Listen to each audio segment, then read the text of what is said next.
morning. I am on my way to HSS. According to Instagram, it's Firewire Demo Day. The goal today is to test out, borrow the sweet potato 2 and test it out, and probably the perfect day because it's kind of small. In case it doesn't work out, I brought my mashup. It's a Firewire truck. So it's happening. Burritos, sweet potatoes, small waves, Sundays, and it's gone. What time do we start? 8 o'clock. 8 o'clock to 2? Yeah. Come on down to HSS, you guys. Like that. It's like, Shop. That's the lame one.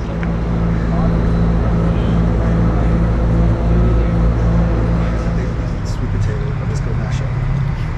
I think a sweet potato. Or you look? Oh, you're looking for a small one. The smallest one, My mashups are on the 5.2. small scale. My biggest one's a 5. There it is, a little fat chunky.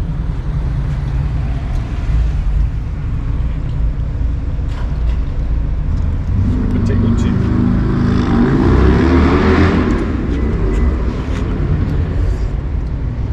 Looking at the 5.2.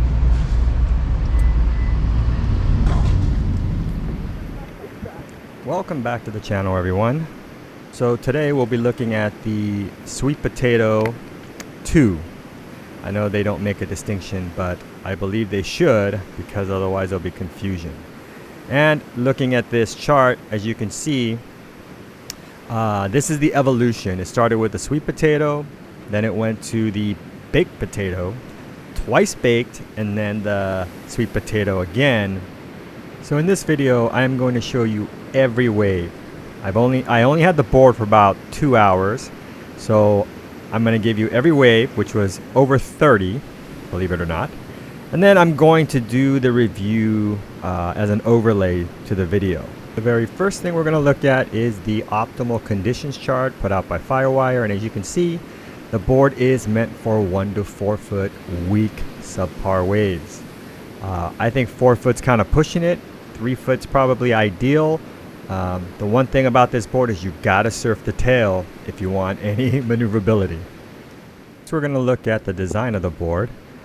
And as you can see, the nose and tail dimensions are 12 inches wide. And it is basically a large single concave with a double concave set inside, which is kind of the standard for a lot of Dan Mann's designs in his potato line. Now, one of the things I want to mention before I go into how I like this board is this board is a Uber groveler. Okay, so it's meant for small waves. And as Dan Mann said, he likes to surf places where other people don't to avoid the crowds. He has to basically surf subpar conditions. And his potato line covers that. Now, when you watch me surf these waves, you'll notice a couple things, with the exception of this particular wave. And that is that I catch most of these waves with relative ease, and they are soft waves. So now, the only caveat is that because of this volume, right? And, you know, think of it like this. If you're surfing a longboard, you get a lot of volume, they're easy to catch waves, but then it becomes much harder to do maneuvers. Off the lips, you know, there are guys who can do them, Harley Ingleby, those guys. But for the average Joe, you know, even myself, I found this one to be very challenging in terms of trying to pull off maneuvers. And you'll notice in a lot of this footage, the end sections, my timing was off. And then the board is so wide and so buoyant that, you know, if the wave pushed back, I found it very difficult to pull the maneuver. Now, don't take that as impossible, because once you figure it out, you can pull maneuvers. And what I found that these little floater type things were much easier. And so I started to do those instead of doing the rebound off the oncoming section. Now right here, I don't know if you noticed that I slid my foot back. Again, you have to surf the tail to get any pivot, okay? I like to surf forward on a board for speed, and then I'll move my foot back for the maneuver. Now, one great thing about this board that I like better than the Twice Baked is the fact that it is helium. The swing weight is so much lighter, and it feels a little bit more agile. So like right when I get up, you'll see me just kind of pump for speed. And then off the lick, the swing weight is a lot less. And so, you know, when you think about how much weight you're pushing around in water, it does help to have a lighter board. So now the money question. Do I need to get this board?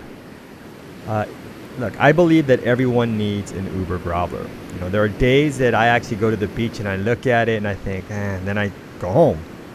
It rarely happens.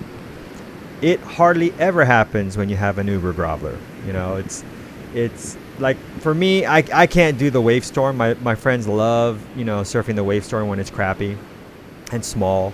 But, you know, when you have this option where you can actually do maneuvers, why bother with a wave storm? So that's why I believe everyone should have one. Now, if you are a Firewire fanboy, then you know that there are options to an Uber groveler. You have the Twice Baked, and you have this one now, the sweet potato. So it boils down to this: if you like the helium technology, where the board is super light, and you want the ratio for a shorter, wider, lighter board, the sweet potato is the way to go. Now, if you want a heavier, slightly taller, narrower board, then it would be the Twice Baked. Now, personally, I like the helium technology. I have this psychological thing where as much as I love surfing the Twice Baked, it's not my go-to or favorite board. I would love for it to be in helium, then I probably would consider that.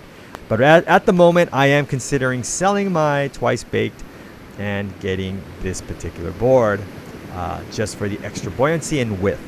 In a nutshell, I would say this board is very good at making lemonade out of lemons. And wow, I could have totally used it this morning because it was pretty bad, which is a different day than this video.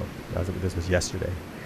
Anyways, thanks for watching, guys. Like, subscribe, and till the next one.